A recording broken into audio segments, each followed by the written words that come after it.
Hello class, today I'm going to show you how you can draw the geometry and simulate an object in a wind tunnel. As you know, for Fluent we used to just draw the fluid domain and investigate the flow pattern, temperature pattern inside that fluid domain. But this time I'm going to go one step further and show you how you can have both solid and fluid in Fluent and have interaction with them.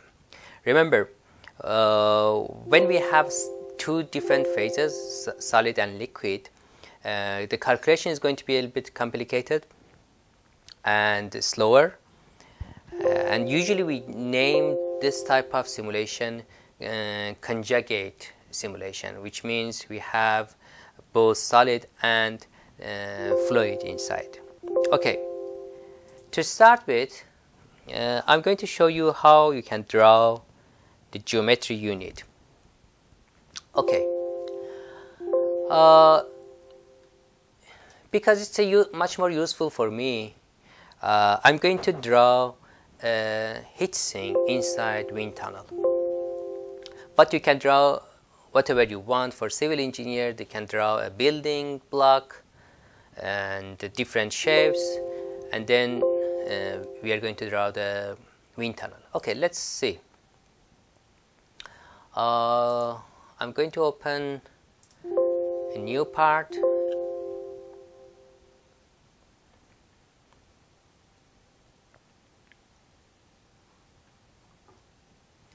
From top view, let's draw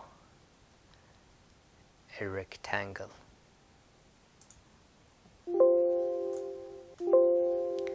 This is my rectangle.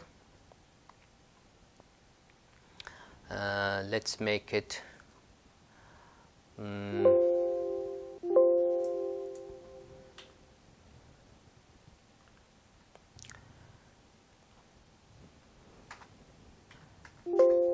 10 centimeter by 8 centimeter, and extrude it 1 centimeter. Good. Then I'm going to continue with the rest of the geometry. For example, here let's have 7 millimeter diameter circle there, and I'm going to copy that. This. Did I click mirror or copy? Okay, this is the copy. So I want to copy this. Let's increase distance.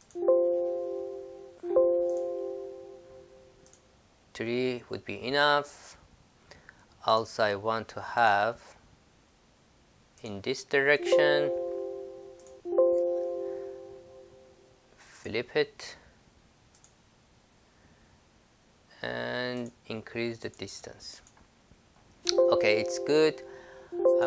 Let's have it as simple as possible, because if we go for difficult geometry, it is going to be a little bit time consuming for us. And the height is going to be 3 centimeter. So these are my pin fins. You can draw any other shape you want. Now it's time to draw a heating source. So I'm going to put it something like this as a heating object. It can be a chip, anything, computer chip or heater. 5 maybe enough. And remember to uncheck this merge result, because I want to have a separate part. Okay, now as you can see, I have two bodies.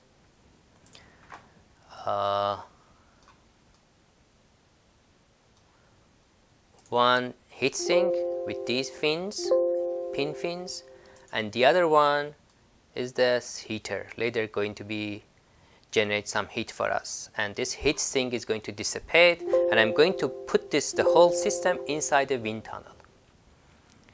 Okay. Let's draw a plane here.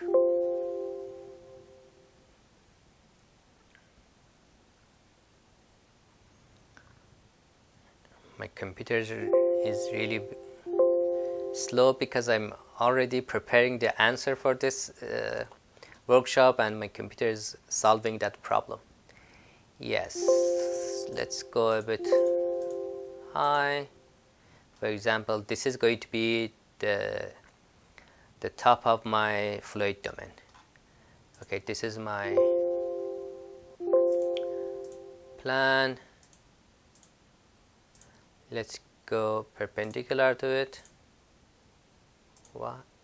Oh, yeah. And draw this rectangle and ask SolidWorks to,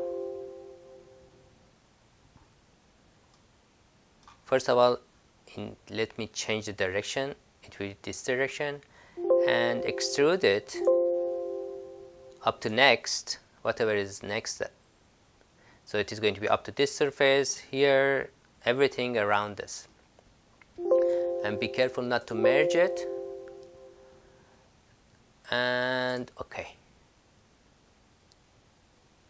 So this is my fluid domain. As you can see, the force domain is ready, and it has some holes because of this heat sink I put inside. This is my wind tunnel, but this area was complicated. That is why I did using this up to next extrude. But my wind tunnel is supposed to be a bit longer, and the area of simulation should be longer. So let's make it a bit longer. I'm going to draw the rest of wind tunnel a little bit longer to include in our calculation. So let's extrude it. For example,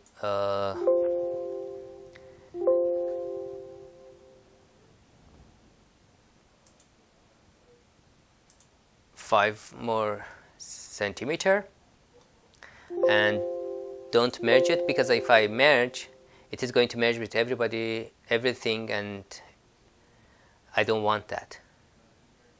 So I have another piece here. Let's have another piece of wind tunnel there.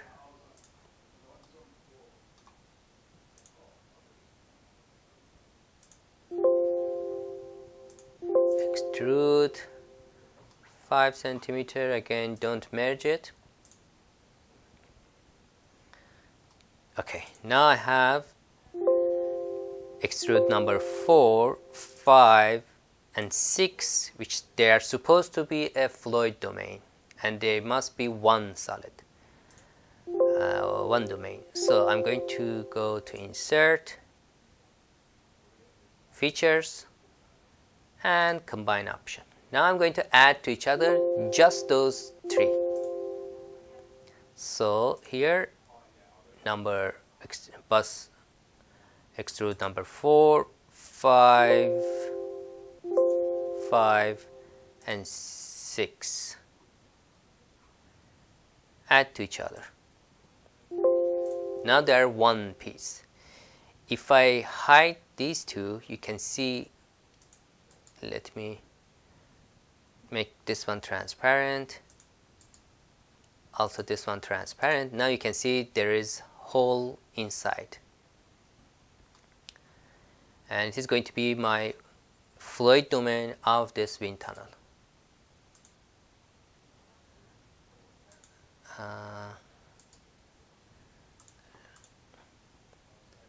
Let me make this one transparent. You can see heatsink is inside. I also want to have a wind tunnel wall here. If you want, you can have wind tunnel wall. If you don't want, you can just leave it. But I want to show you all the details. So let's check if I want to have a wind tunnel, how I'm going to do it.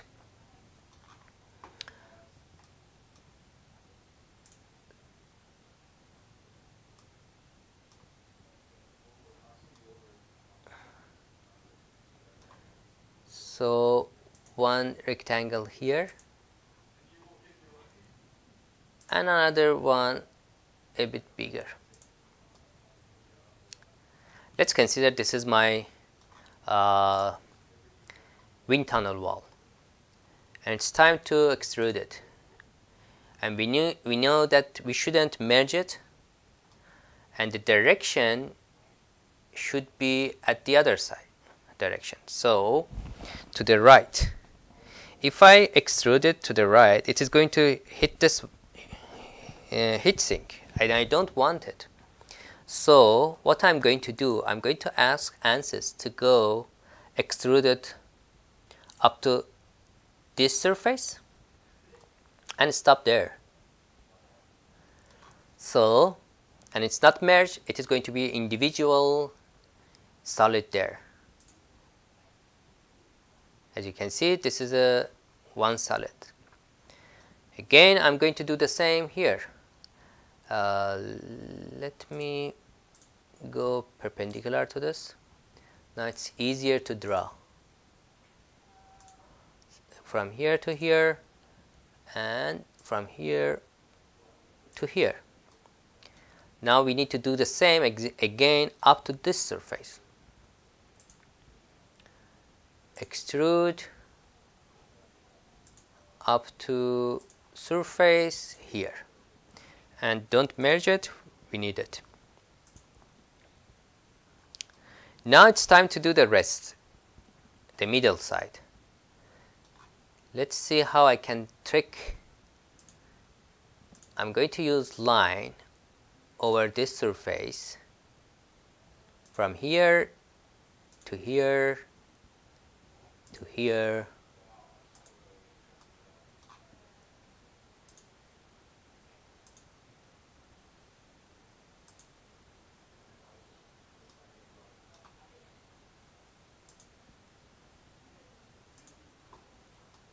Done. Now I'm going to extrude the new one again up to this surface. Up to surface. Where is it? Here. And don't merge it. So basically what I did, I draw this wind tunnel surface, external surface, in three separate parts. The first part, the second part, and the middle part. And I avoided merging with the central object, which we kind of placed it at from the bottom of the wind tunnel inside this wind tunnel. So wind is going to come from one side to other side. This is the fluid domain, and it's a one piece, and I need to make the wind tunnel walls also one piece. Again, same procedure. Features, combine, add to each other. Which ones? Just external wind tunnel walls. Now they're added to each other. Beautiful. So I have four pieces. The first one is heating object. It can be a chip, heater, anything. The second one is heatsink. This is finned heatsink, but you can do whatever you want. draw a building, draw any object you want to put inside a wind tunnel. The third one is fluid domain, which is going to be air. And the fourth one is the outside wall of this wind tunnel. Now you know how to draw this. I did the same procedure and draw this one. This time we have 3 rows of pins over this fin pin, and as you can see I have the 4 different parts: the heatsink, heater, fluid domain, and the wall, wind tunnel wall. Okay, let's see.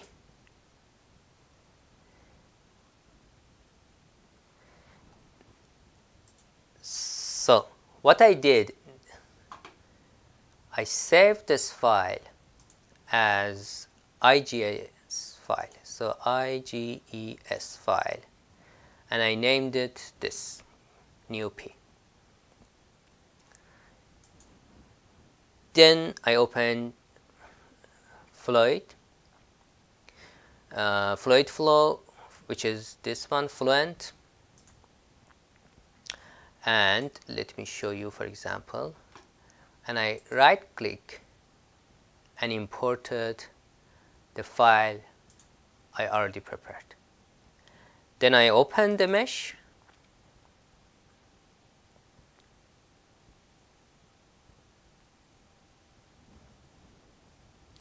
it is going to give me error because I already have opened. So let me close this.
Yeah, this is the total simulation geometry. The green one is the fluid domain, brown is the wind tunnel wall, gray one is the heater, and the other one is heatsink. Let me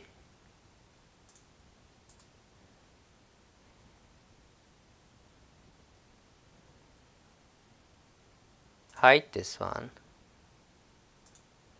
and also hide this one. You can see all the geometries there. Okay, show all. So this is our geometry, and we have these connections. It automatically identified connection between heater and the heatsink button,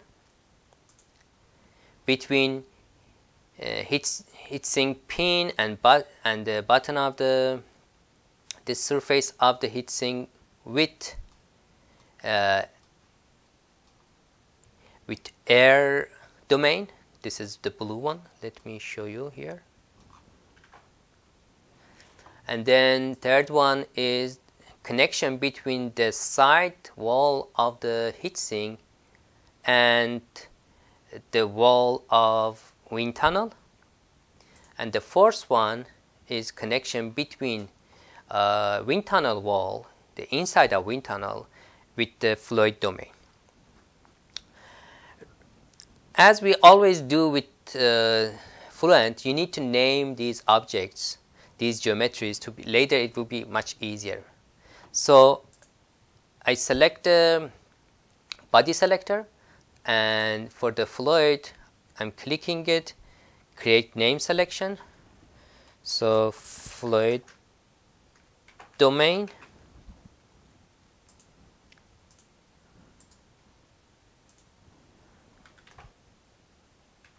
wall,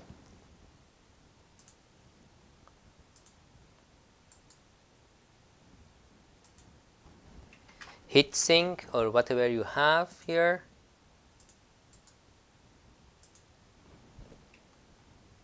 heater or chip,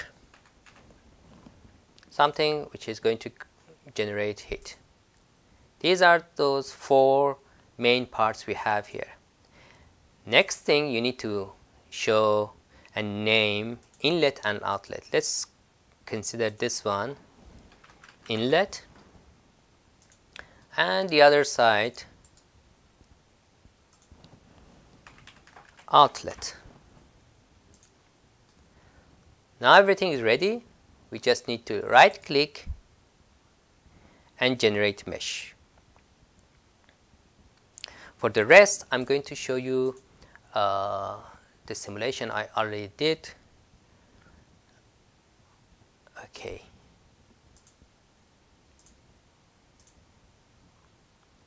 Let me check. Okay, it's complete. Where is it? So for mesh,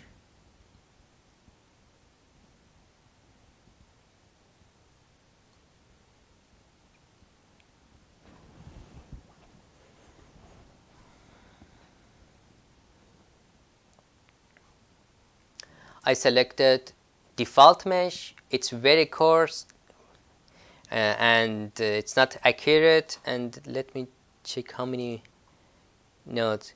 With this coarse mesh, I already have 250,000 elements, which is a lot, and I didn't want to spend a lot of time for just simulation and checking. So that is why for this video I selected this. But for your future simulation, if you want to do it, you need to do all the process. As I said, you need to take care of mesh and make sure your mesh is fine enough. And usually we do meshing dependency test. You are familiar with some meshing techniques.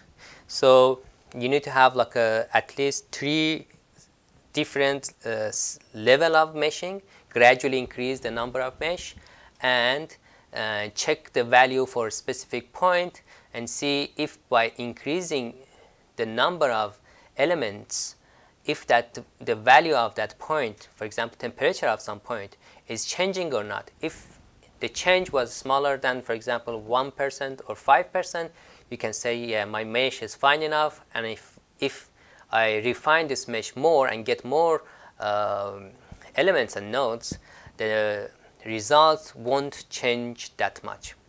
Anyway, so these are the names I selected. F for fluid domain, W for wall, HS for heatsink, this is the red one, C for chip, this is my inlet, and the other side is outlet. And the connections are also here. Okay. Let's go open setup. I wanted to be transient simulation, so I selected transient option. It could be steady state, which is faster, easier, but I wanted to see how temperature gradually increases and moves from the heater part to the heat sinks, and what is the temperature difference between top and bottom of heat sink, because usually when we want to investigate heat sinks, we usually calculate the top temperature of tip of those fins and the bottom of the heat sink. So it would be more interesting for me. I could turn on gravity and have a little bit more calculation, but because it's a heat sink with wind velocity, the gravity won't be that much important. But if you want to have a high accuracy, why not turn on this gravity too? And let's go for the model. I selected energy on because I want to have a temperature, so you need to check this energy equation. And also for viscose, I selected K epsilon and scalable one, which is going to be a turbulent model. For the material, I just selected air and aluminum for wall. So all the solids for my simulations are made of aluminum, and the fluid is going to be air. But you know, it's very easy to add more materials and have separate different materials for each part of the solid groups. For example, you could have I don't know, stainless steel for the wind tunnel wall,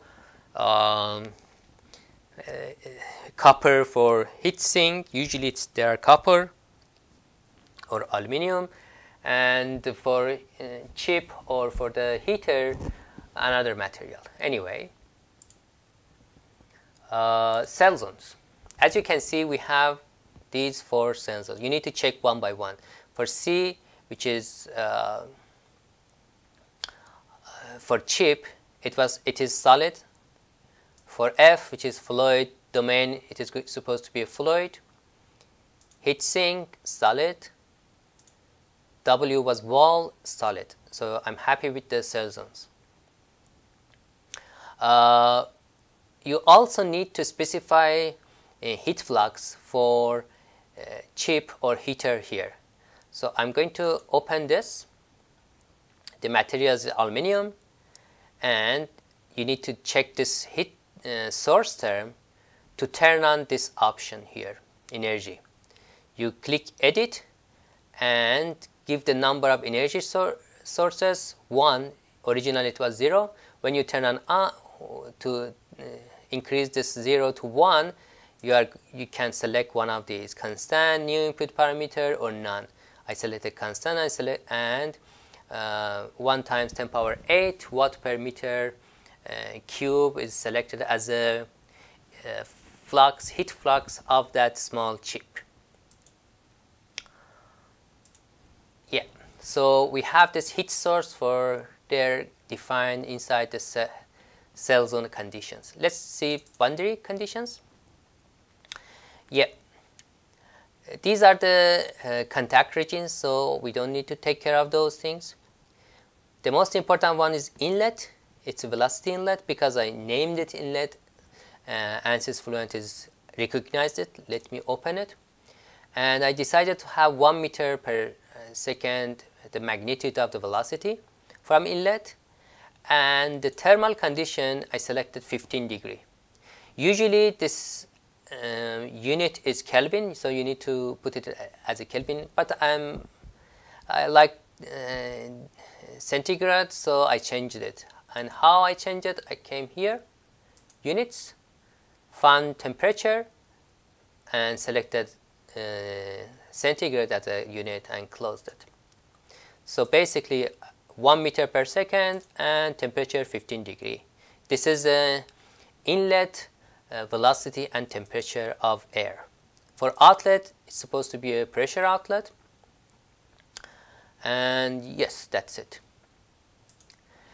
Because this workshop is going to deal with conjugate problem, which means we have solid and fluid in our simulation, and the solid and fluid supposed to having contact with each other, and the mesh inside the solid and fluid, when computer is doing calculation from one mesh to another mesh, if the first mesh is in the solid side and the second mesh is in fluid side, computer should know that, and ANSYS supposed to make a couple between solid sides and fluid sides.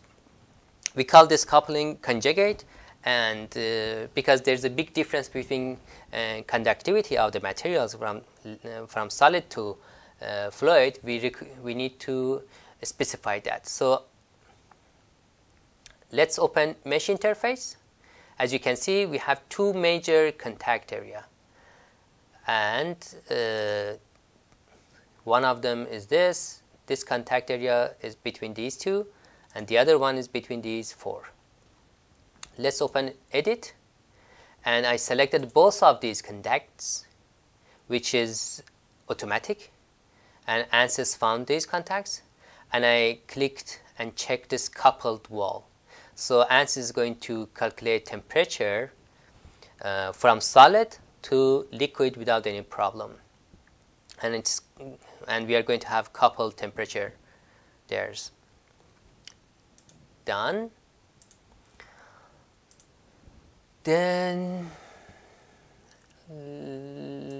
I didn't change anything for method of the solution. It's a pressure velocity coupling, simple method. You could have simple C, piezo, or couple, just simple, and I use second order here and first order there. If you want to have higher accuracy, increase the order for turbulence. Yeah, basically I didn't touch those. For the residuals, you know, it's about accuracy.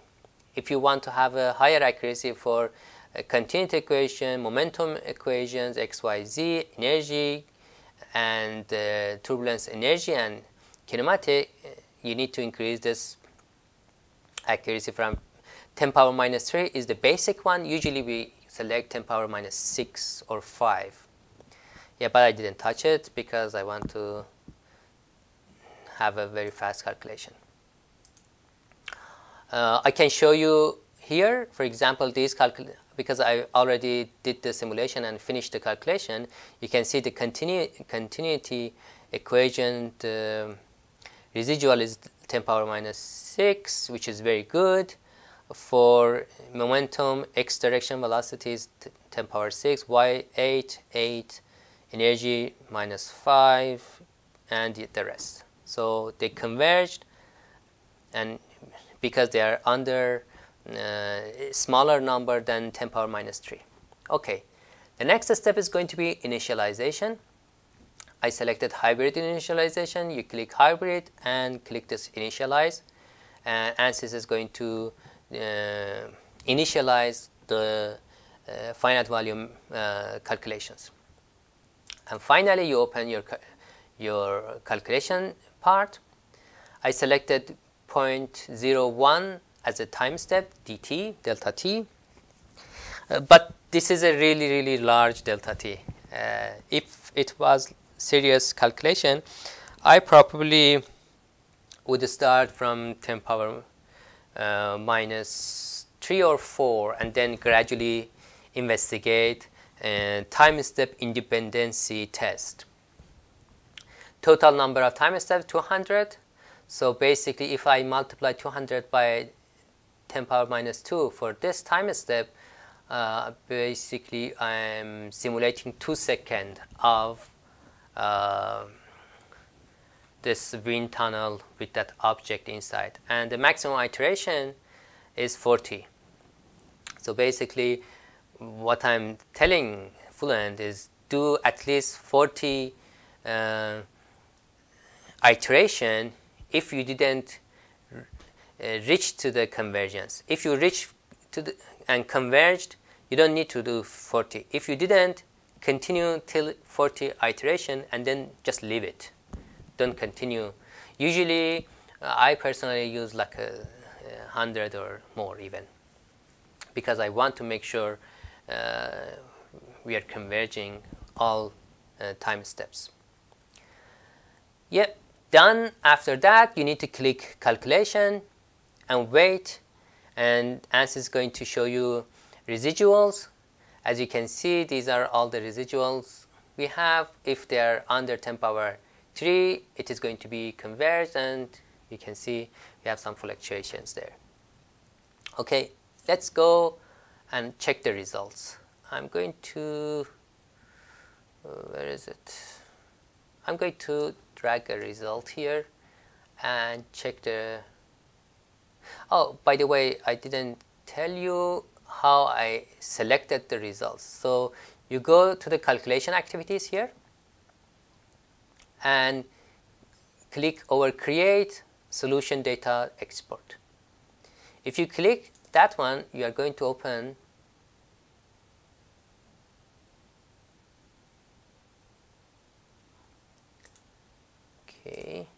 you are going to open this. This is the window for automatic data export. What I did, first I selected the type of output I want. I usually prefer CFD post compatible. And then here for chip, fluid domain, heatsink, and walls, I want these results. I selected pressures, different types of pressure, different types of velocity, relative velocities, and temperatures. You can see if you are interested for the turbulent information, you can select these, and you have a lot of options for output. After selecting your outputs here, you need to select the frequency of output. You can say, for example, every 5 time step, give me one output, save me one output, because you are going to have like thousands of time steps. You don't want to have data for all 1,000 time steps. So for example, I selected every 3 time step, give me some data. And if you have a lot of time steps, you may increase this number to 10, 20, something like that. And then click browse and select the folder you want to save those data. Just be careful. I've seen people selecting, but they're not paying attention for this part. If you want to select, for example, I want to select desktop, my desktop, and project, and new folder. I shouldn't click this OK, because already there's another path here. So you need to delete this and keep this address here, and then click OK. If you don't delete that part, it is going to ANSYS is going to select whatever address was here. Okay, and then after that, click OK and finish it. So after this, you go and do this adjustment and start calculation. Okay, I already did the calculation, and we drag a result here. Let's open result and check some of the results.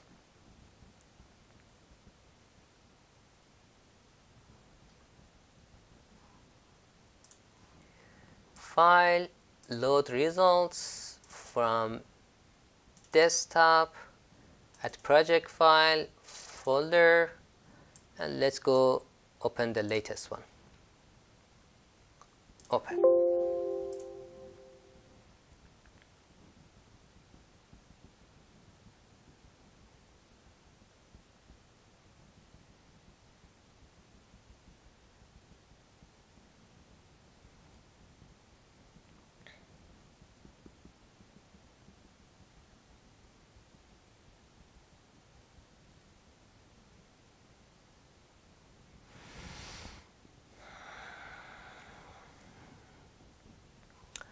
Okay, we have all the data. I'm really interested on temperature here. Let's create a plan. Vertical to Z direction, so XY plan, and Z, let's drag it here and check where is it. I want to have at the center of this one, so let's push it here a little bit more. Yeah, so this is a plan. I want to have temperature counter. Now let's open counter. Okay, the location of counter is going to be this plan 1 I just created. What variable I want? I want to have temperature. Let's go with 50 counters. Yeah. Now let me make it perpendicular. These are my pin fins. This is my heater. If it's not smooth because the number of mesh I selected is it's not very good selection, but it's good enough for our workshop. As you can see, heat conducted from the heat sink to the surrounding, and the air close to these fins are getting warmer. Let's check the other sides.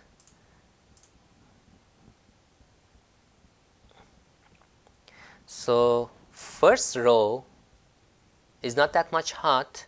Even the third row of the pins are not very hot. The central pins are doing good job. Let me check why. Yeah, now we can see why it's not.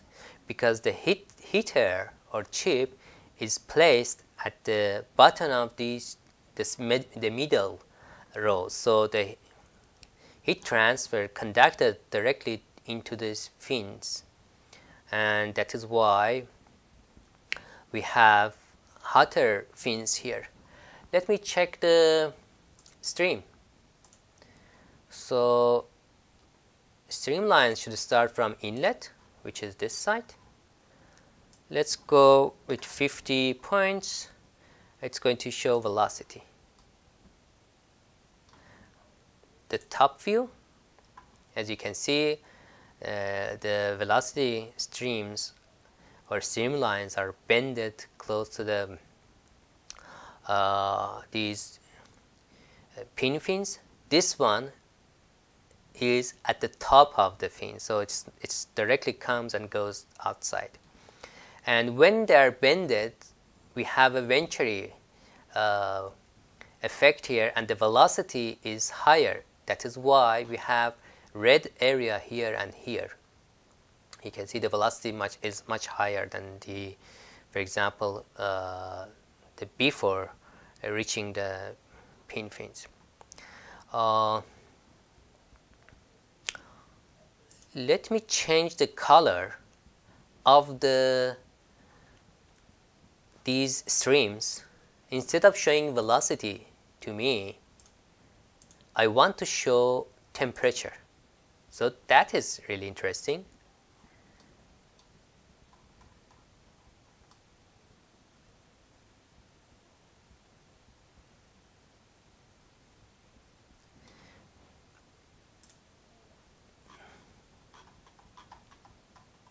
So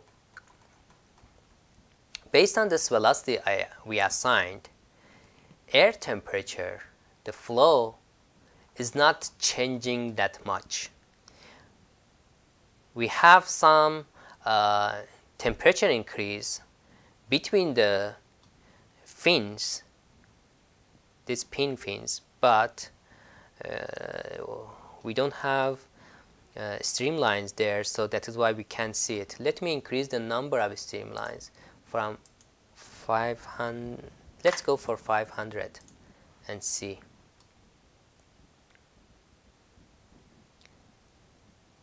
Still we don't have, we can't see that much temperature change. Maybe we need to simulate, instead of 2 seconds, like a 5 second, 10 seconds to see more details.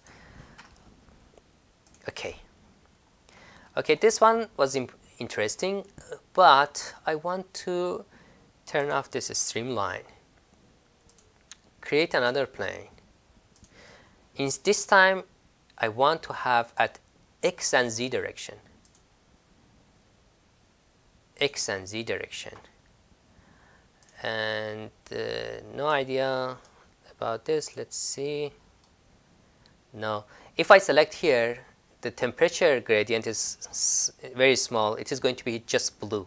So I'm going to push it lower to see what type of temperature gradient we have. at the lower part. So let's see, too much. Maybe here, even a bit lower.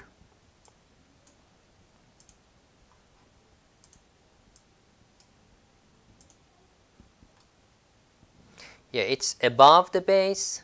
Let me check.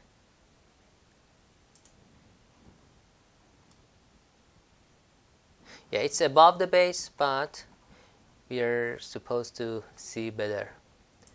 Okay, now let's create another counter. I want to keep the previous counter there, and this time go for plant 2. And where's temperature? This is our temperature. Now you can see, if we watch it perpendicularly, you can see these 3, even just these 2 pin fins are active, and they have higher temperature, and they started dissipating heat to the environment, because this area is air, and air is going to carry heat because of convection or forced convection from these fins.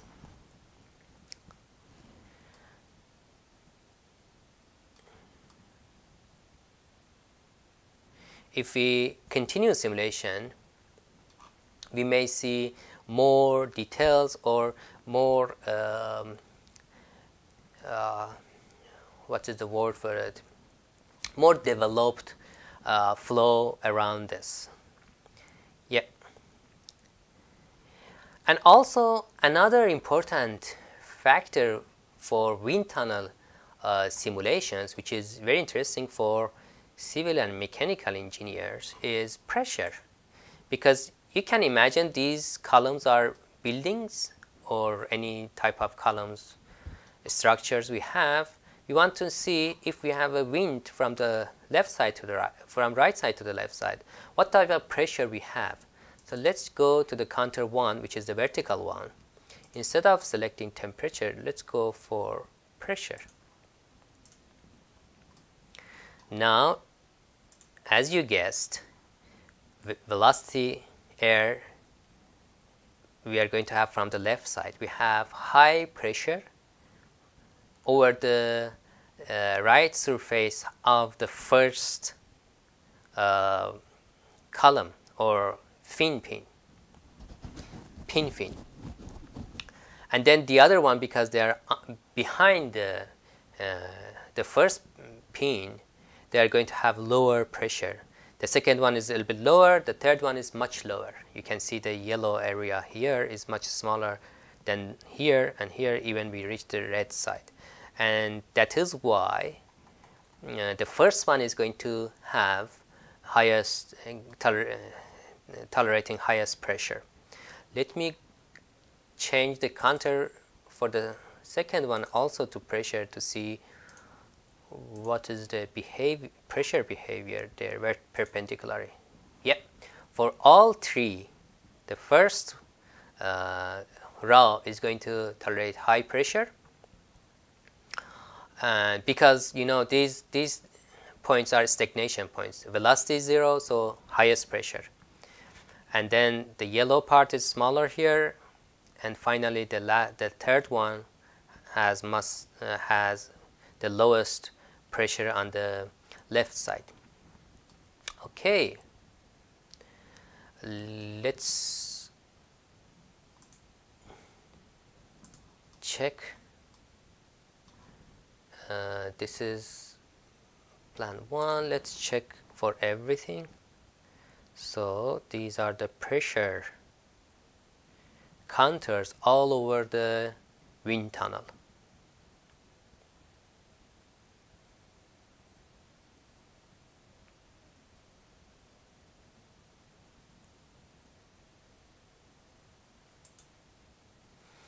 And let's do for the other one. We have pressure, now nothing, because it's interesting. At the top we have before heat sink or these objects, we have higher pressure. See, it's yellowish, and then So entrance or inlet has a little bit high pressure than outlet, which is the green. It's yellowish here.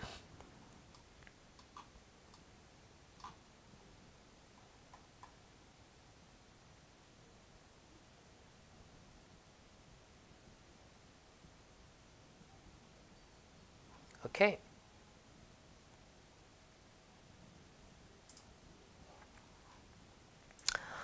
And you know how you can generate videos using these? Let me check particle track.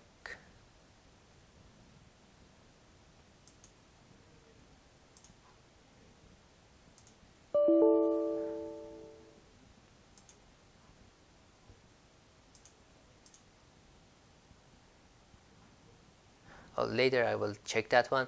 What I want to say, okay, here, let me go back to the temperature, counter 1.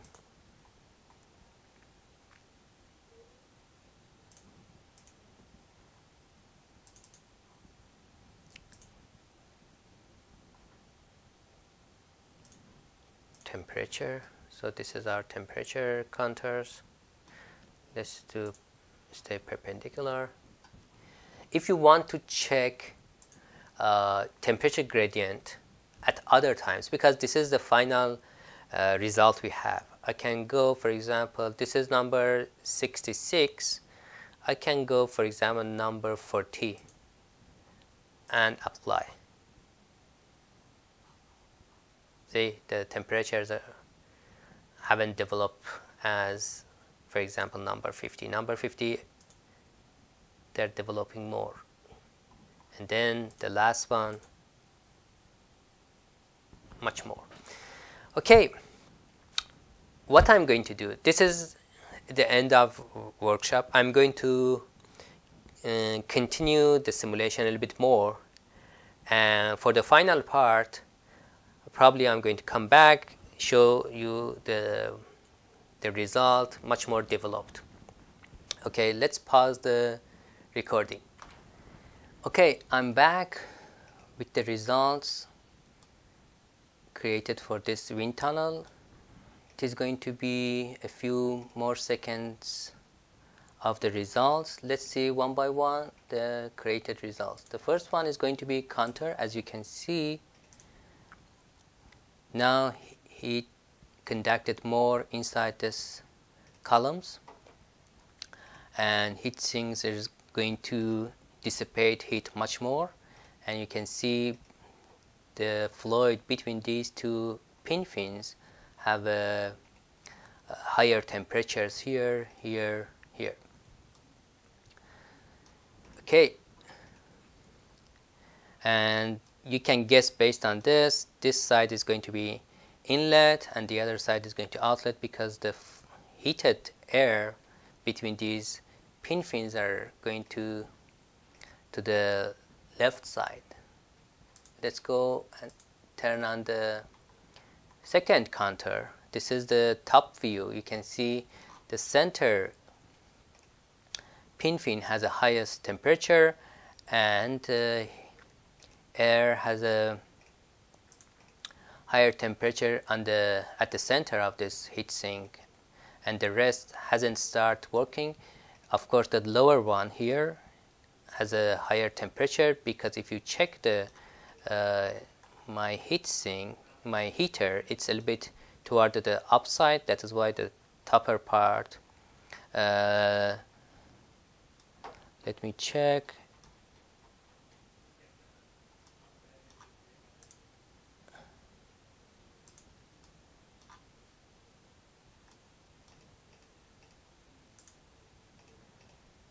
Yeah, it's to the right and toward the bottom. That is why this heater is closer to the lower row. That is why it's a bit hotter. Yeah. Let's see a few more results. I'm turning off the counter. One more counter. This counter is for just the surface of the heat sink. The center heat pin has a higher temperature, and the button is also higher temperature. And you can see how I selected.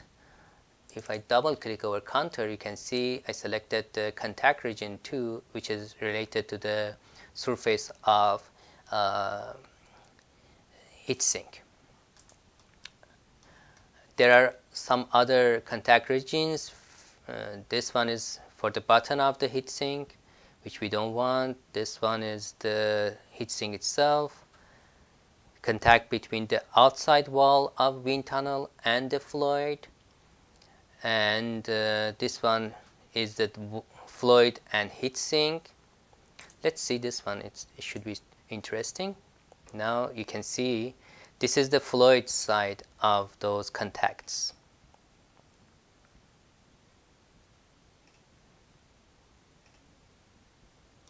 Okay, let's turn off this one.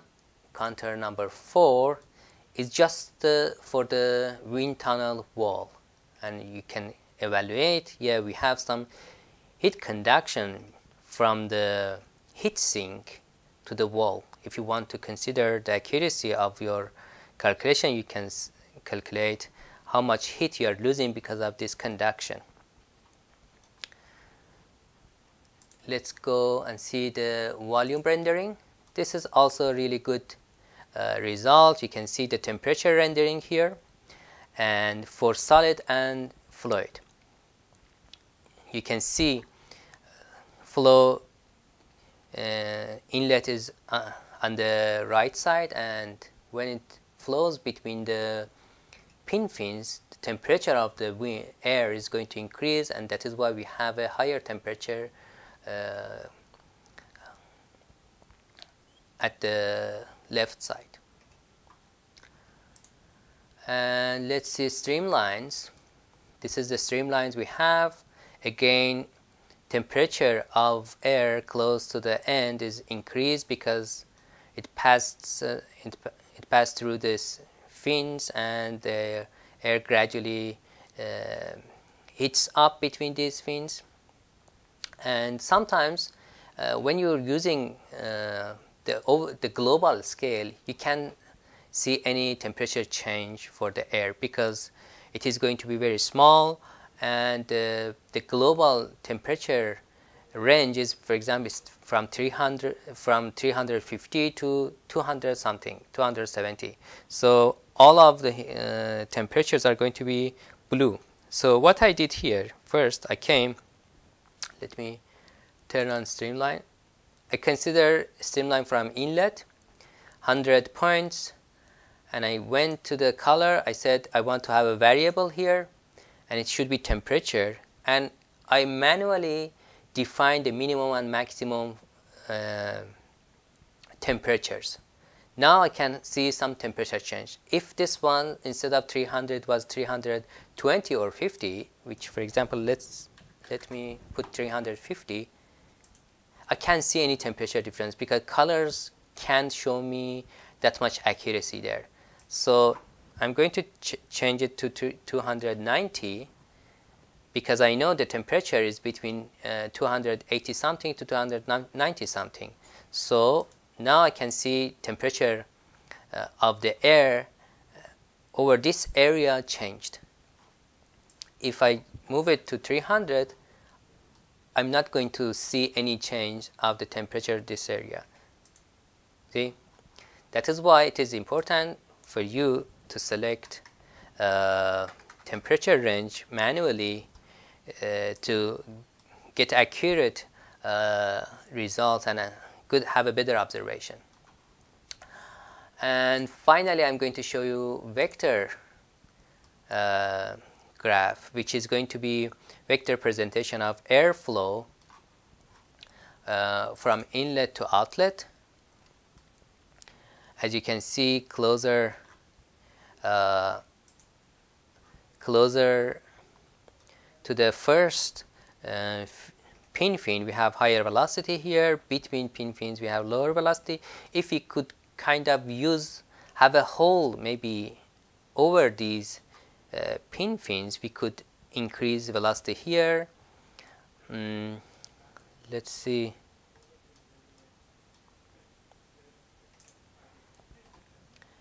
even there is some, yeah, this is a stagnation point. That is why we don't have any velocity over this point. Yeah, and the first row have the main pressure is going to be applied for the first round, and then gradually this pressure decreases. Okay, thank you very much. See you next time.